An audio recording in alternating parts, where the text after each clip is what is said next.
उनके तप से प्रसन्न होके भगवान एक बार उन्हें दर्शन देने आए। और भगवान ने जब आकर पूछा कि हे संत महात्मा, मैं आपकी तपस्या से बड़ा प्रसन्न हूं और आप हमसे कुछ मांग लीजिए।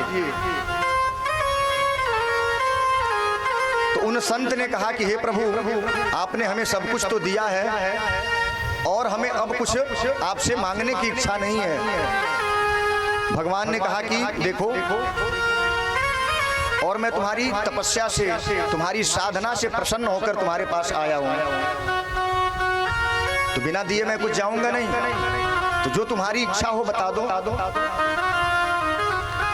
उस संत ने कहा कि हे प्रभु, अगर आप इतना ही प्रसन्न हैं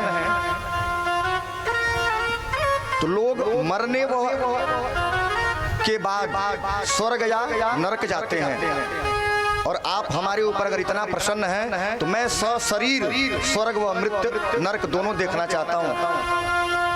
भगवान ने कहा बस इतनी सी बात। भगवान ने आशीर्वाद दिया कि हे संत महात्मा, और आप सशरीर स्वर्ग लोक भी जाएंगे और नरक भी देख के आएंगे। और भगवान अंतर्ध्यान हो गए। उन महात्मा ने सशरीर भगवान के आशीर्वाद से और अपने साधना के बल पर सबसे पहले कहाँ गए? स्वर्ग में गए।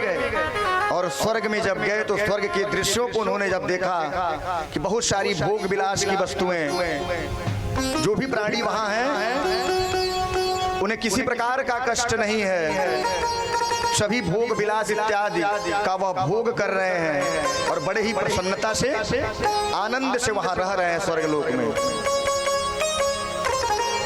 जब वह संत स्वर्ग में भ्रमण कर रहे थे तो उन्हें बड़ा ही आश्चर्य हुआ।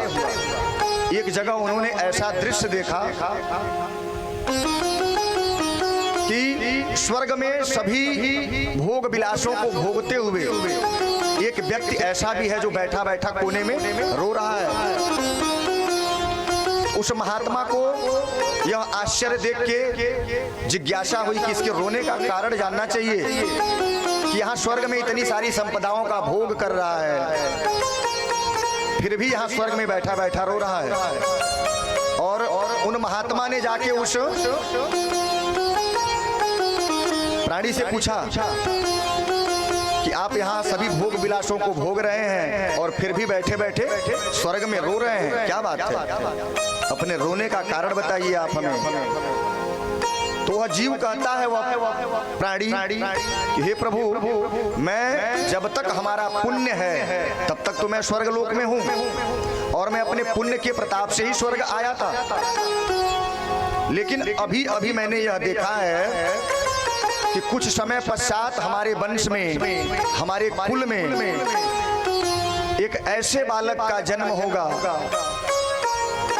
जो बड़ा ही दुराचारी होगा, पापाचारी होगा, लोगों के धन का हरण करने वाला होगा, मांस मदिरा इत्यादि का पान करने वाला होगा, संत ब्राह्मणों का अपमान करने वाला होगा। और जो हमारे कुल में पैदा होने वाला जो बालक है ना, उसके पाप कर्मों के द्वारा इस स्वर्ग को छोड़ के मुझे नरक जाना पड़ेगा। हे प्रभु, मैं इसी कारण रो रहा हूँ स्वर्ग में बैठा बैठा। तो संत महात्मा ने कहा, भाई अब तुम कर ही क्या सकते हो? जब तक तुम्हारे पुण्य हैं तब तक तुमसे स्वर्ग में आराम से भोगो। और ऐसा कह के वह संत अब नरक लोक देखने गए। और जब नरक लोक में पहुंचते हैं, नरक लोक में बहुत सारी यातनाएं दी जाती हैं। तेल में खौला जाता है, आग में उठाकर फेंक दिया जाता है, पहाड़ों से फेंक दिया जाता है, कीलों से चुभोया जाता है। यह सारी यातनाएं दी जाती हैं। तो नरक लोक में घूमते हुए वहां भी उन्हें एक बड़ा आश्चर्य दिखा कि नरक में सारी यातनाओं को भोगते हुए एक व्यक्ति ऐसा भी है कि जो सभी यातना तो भुगत रहा है लेकिन फिर भी बैठा बैठा हंस रहा है। महात्मा ने सोचा कि यह बहुत बहुत सारी यातनाएं भुगत रहा है लेकिन फिर भी हंस रहा है, तो पूछना चाहिए क्यों हंस रहा है भाई। तो महात्मा ने जाकर जब पूछा उससे कि आप यहाँ यातनाओं को भोगते हुए भी हंस रहे हैं, क्या कारण है आपके हंसने का।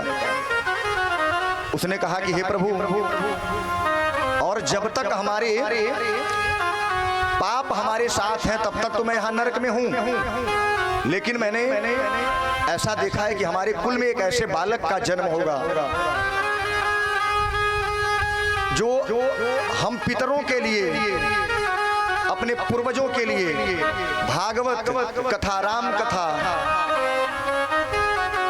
का आयोजन करेगा और उसके कथा के प्रभाव से, उसके पुण्य से इस नरक को छोड़कर मैं स्वर्ग लोक में चला जाऊंगा। और इसी कारण मैं हे प्रभु यहाँ नरक में यातनाएं भोगते हुए भी हंस रहा हूं। तो संत को बड़ा आश्चर्य हुआ। तो कहने का तात्पर्य है मेरे कि जो है भागवत रूपी जो ज्ञान गंगा है, इस कथा से ऐसा नहीं है कि तिवारी परिवार कथा करा रहा है तो सिर्फ इसका लाभ तिवारी परिवार को ही मिलेगा। यह जो कथा है शुभ संकल्प तो तिवारी परिवार का है, और तिवारी परिवार के माध्यम से जहां तक भी एक आवाज जा रही है, जितने लोग उनके निमंत्रण पे, चाहे उनके बुलाने पे, चाहे अपने मन से जैसे भी आए हैं, कथा तो सभी श्रवण कर रहे हैं, इसका लाभ सबको प्राप्त हो।